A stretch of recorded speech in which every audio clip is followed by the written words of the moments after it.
apalagi saya yang berdiri di hadapan Bapak Ibu sekalian, sok memberikan tausiah, memberikan ceramah, lalu saya menganggap orang yang paling mulia di hadapan Allah Subhanahu wa Ta'ala. Bahkan belum tentu, bahkan boleh jadi saya orang yang paling hina di hadapan Allah Subhanahu wa Ta'ala, karena Allah masih menutupi aib saya, masih menutupi kejelekan saya, masih menutupi kekurangan saya. Maka itu Allah memberikan kesempatan kepada saya untuk berbicara di hadapan Bapak Ibu sekalian. Alhamdulillah, semoga Allah senantiasa menutupi aib dan kekurangan kita. Salawat serta salam senantiasa tercurah pada sosok agung, manusia yang dipilih oleh Allah Subhanahu wa Ta'ala, manusia yang paling baik budi pekertinya, paling bagus akhlaknya, paling indah tutur katanya. Beliaulah tidak lain dan tidak bukan tentunya Nabi Rasulullah Sallallahu Alaihi Wasallam. Salawat dan salam ini juga senantiasa buat keluarga, kerabat, sahabat, bahkan pengikut Rasulullah yang termasuk kita sampai kita. Bapak Ibu yang saya hormati, seyogyanya yang memberikan tausiah di atas mimbar ini adalah guru saya, Bapak Ustaz Haji Erwin Zarkasi. Walaupun beliau lebih muda dari saya, tapi beliau lebih banyak pengalaman, bahkan ilmunya. Maka dari itu, kebetulan beliau berhalangan, maka saya diberikan kesempatan untuk berbicara di hadapan Bapak Ibu sekalian. Bapak Ibu sekalian yang saya hormati dan saya muliakan, bersyukur kepada Allah dengan mengucapkan alhamdulillah, bersalawat kepada Rasulullah Sallallahu Alaihi Wasallam dengan mengucapkan Allahumma salli ala Sayyidina Muhammad wa ala ali Sayyidina Muhammad. Segala puji dan puja tentunya utuh, mutlak, total hanya milik Allah Subhanahu wa Ta'ala. Walaupun kita dipuji oleh seseorang, itu semata-mata Allah masih menutupi aib kekurangan kita, masih menutupi kejelekan kita. Sangat mudah bagi Allah untuk membuka aib-aib kita. Oleh karena itu sekali lagi kita berlindung kepada Allah Subhanahu wa Ta'ala untuk senantiasa Allah menutupi aib dan segala kekurangan kita yang kita miliki. Puji dan syukur marilah kita panjatkan kehadiran Allah Subhanahu wa Ta'ala yang senantiasa memberikan berbagai macam kenikmatan kepada kita. Di antara nikmat-nikmat itu adalah nikmat iman, nikmat Islam, nikmat sehat, bahkan nikmat-nikmat yang lain. Sehingga dengan nikmat-nikmat tersebut kita sampai pada hari ini masih bisa berkumpul, masih bisa mendengar suara azan, masih bisa sahur, masih bisa berpuasa, masih bisa tidur di tempat tidur yang enak, tinggal di rumah yang mewah, berkendaraan yang bagus. Itu karena karunia Allah Subhanahu wa Ta'ala. Semoga Allah Subhanahu wa Ta'ala senantiasa memberikan kepada kita karunia nikmat yang dapat kita syukuri tentunya. Kalaupun Allah berikan ujian sakit, ujian kemiskinan, ujian kematian kepada hambanya, semata-mata itu wujud kasih sayang Allah kepada hambanya. Allah cinta kepada hambanya, Allah sayang kepada hambanya. Tentunya Allah ingin mengangkat derajat hambanya ketika ini lebih tinggi lagi tentunya. Bukankah Allah katakan ahasiban nas ayat rohku ayakulu aman wa hum la yuftanun, kata Allah. Tidak dikatakan orang yang beriman kecuali mereka oleh Allah diuji terlebih dahulu. Dalam ayat yang lain Allah katakan walanabluwannakum bisyai'in minal khawfi wal ju' wa nafsin minal amwali wal anfusi was samarat wa basyiris sabirin alladzina idza asabatkum musibah qalu inna lillahi wa inna ilaihi raji'un. Kata Allah, ketahuilah kamu akan kami uji dengan sedikit ketakutan, kemiskinan, kehilangan harta benda, turun pangkat jabatan, atau kematian orang yang kita cintai. Untuk apa, kata Allah? Sampaikan kabar gembira ini pada orang-orang yang sabar, kata Allah. Siapa orang yang sabar itu? qalu inna lillahi wa inna ilaihi raji'un. Orang yang sabar kata Allah ketika diuji oleh Allah, maka mereka mengatakan inna lillahi wa inna ilaihi raji'un. Sesungguhnya kami berasal dari Allah dan kami pun akan kembali kepada Allah Subhanahu wa taala. Asal ketika kita diuji Bapak Ibu sekalian oleh Allah, diuji dengan musibah kemiskinan, diuji dengan kematian, diuji seperti tadi hujan deras dari mulai maghrib, saya hampir khawatir tidak bisa di sini. Apalagi tadi di depan, mulai dari depan Mayang Salim kita tadi angkat kain sarung, jangan sampai kain sarung basah. Kalau basah tidak jadi terawih. Tapi alhamdulillah, asal saja ketika kita diuji oleh Allah, kita tidak berkeluh kesah, kita tidak menggerutu, apalagi kita tidak berburuk sangka kepada Allah Subhanahu wa taala. Karena Allah katakan, "Ana inda dzanni 'abdi bi," aku menurut prasangka hambaku kata Allah. In dzanna khairan fa'ala. Ketika hambaku berprasangka baik, berbaik sangka kepadaku kata Allah, maka kebaikan akan datang mengakhiri. Tapi sebaliknya, wa in dzanna dzanna fa'ala.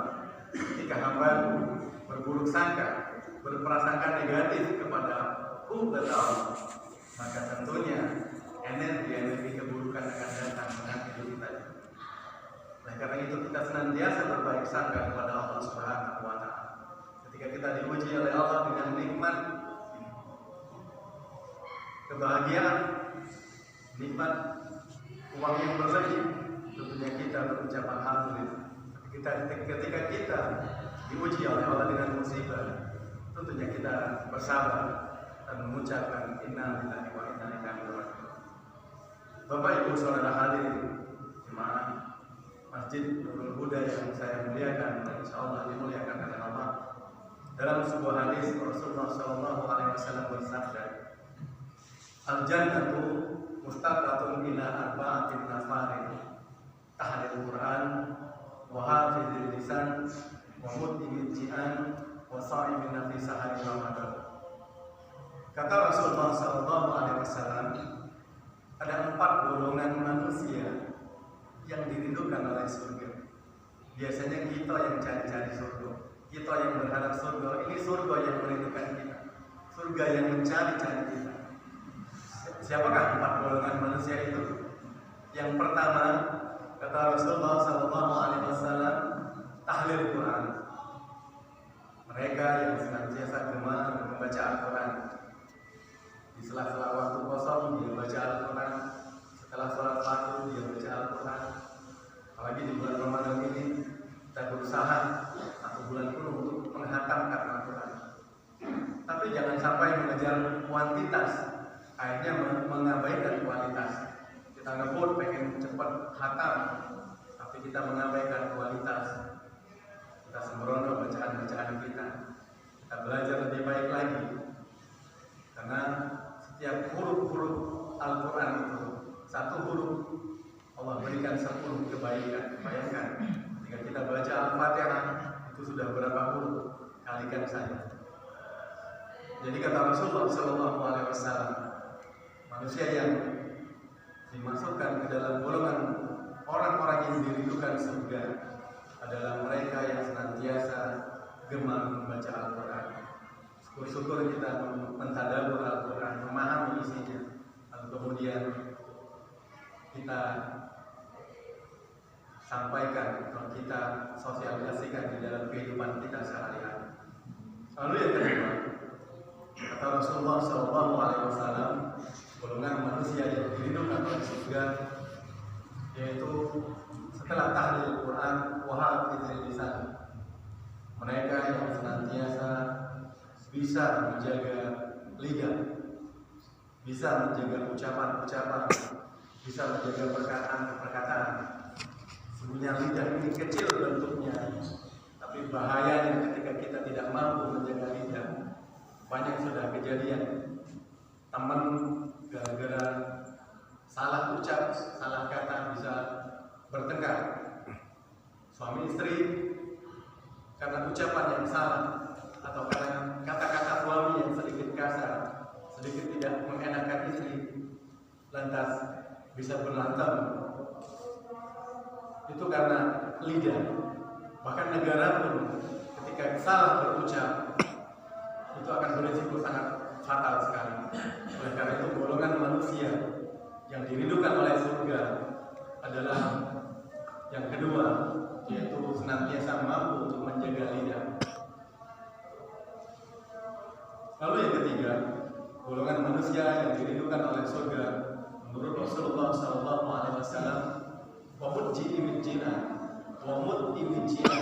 yaitu mereka yang punya harta yang berlebih, punya harta yang berkecukupan, membantu fakir miskin, membantu kaum duafa, membantu tetangganya yang kurang beruntung nasibnya, memberikan sedekah, memberikan zakat, infak. Itu hal yang sangat dipuji oleh Allah dan disukai Rasulullah SAW. Apalagi dalam bulan suci Ramadan ini. Karena Allah katakan manja bil hasanah falahu asru amsalih. Barang siapa yang berbuat satu kebaikan, tentunya Allah akan balas dengan 10 kebaikan. Bahkan lebih dalam ayat yang lain. Lalu yang keempat, setelah wa'afidil lisan wa mu'min jihan wa sa'ibin nabi syahri Ramadan. Rasulullah SAW mengatakan, man fariha bidukhuli Ramadan haramallahu jazahu ala nira. Barang siapa yang senang, yang gembira, yang bersuka cita dengan datangnya bulan suci Ramadan, baru senang saja, baru bersuka cita dengan datangnya bulan suci Ramadan, maka Allah akan mengharapkan jasad dalam api neraka. Itu baru senang datangnya dengan bulan suci Ramadan. Apalagi ketika kita berpuasa betul-betul di dalam bulan suci Ramadan dengan penuh keimanan, dengan penuh keyakinan kepada Allah Subhanahu wa Ta'ala, tentunya Allah akan mengampuni dosa-dosa kita yang lalu. Oleh karena itu, marilah dalam kesempatan yang berbahagia ini, belum tentu tahun depan kita bisa ketemu lagi dengan bulan suci Ramadan. Maka dari itu, marilah kita ambil momen bulan Ramadan ini dengan sebaik-baiknya, kita manfaatkan Ramadan ini dengan sebaik-baiknya, karena banyak pahala yang Allah berikan kepada kita, banyak bonus-bonus yang Allah berikan kepada kita. Tentunya kita berharap bulan suci Ramadan ini adalah bulan yang terbaik yang pernah kita lakukan sepanjang hidup kita.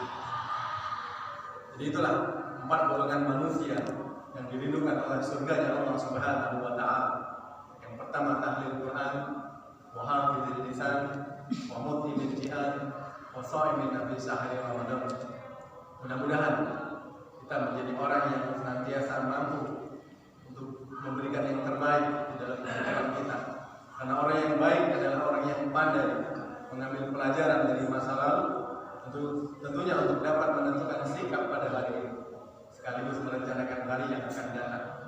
Sehingga hari ini harus lebih baik daripada kemarin, dan besok harus lebih baik daripada hari sekarang ini.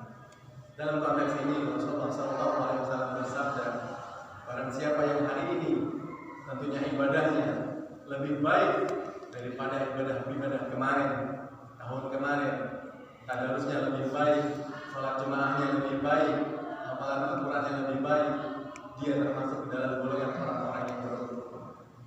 Tapi golongan yang kedua, kata Rasulullah SAW, barang siapa yang hari ini sama saja dengan tahun-tahun yang kemarin ibadahnya, tentu dia termasuk golongan orang yang rugi, kata Rasulullah SAW. Tapi lebih celaka lagi Bapak Ibu, golongan orang yang ketiga, barang siapa yang hari ini lebih buruk ibadahnya. Biasanya tahun kemarin dia sholat berjamaah di masjid, sholat tarawih di masjid, sholat 5 waktu di masjid, puasanya bagus full, tadarusnya bagus, tapi malah tahun ini dia hilang, dia tidak kelihatan di masjid, bahkan dia tidak berpuasa sama sekali. Itu termasuk golongan orang-orang yang rugi di hadapan Allah Subhanahu wa Ta'ala. Bahkan golongan orang-orang yang celaka. Na'udzubillah, summa na'udzubillah. Semoga Bapak Ibu kita dalam kesempatan yang berbahagia ini diberikan kesempatan oleh Allah usia senantiasa menjaga, dapat senantiasa memelihara usia kita dengan sebaik-baiknya. Karena orang yang senantiasa selalu bersyukur kepada Allah Subhanahu wa Ta'ala, tentunya kita tidak lupa dan tidak ingat, tidak pernah lupa dengan ayat Allah lain syakartum la'azidannakum. Siapa yang bersyukur dengan nikmatku kata Allah, maka aku akan tambah nikmat-nikmat. Tapi siapa yang tidak bersyukur dengan nikmatku kata Allah, maka bukan jangankan nikmat itu akan Allah tambah, nikmat itu yang ada akan Allah tarik dan akan Allah jadikan dengan sesuatu yang tidak membahagiakan kita, tentunya dengan musibah-musibah tentu. Inilah saja Bapak Ibu Saudara hadirin yang saya hormati. Mudah-mudahan 4 golongan manusia ini kita mampu menjaganya, yaitu orang yang senantiasa menjaga lisan, senantiasa membaca Al-Quran, membagi rezeki kepada orang-orang yang membutuhkan, lalu berpuasa di bulan suci Ramadan ini. Inilah saja yang dapat saya sampaikan. Mudah-mudahan bermanfaat. Lebih dan kurang saya mohon maaf. Wabillahi taufiq wal hidayah. Assalamualaikum warahmatullahi wabarakatuh.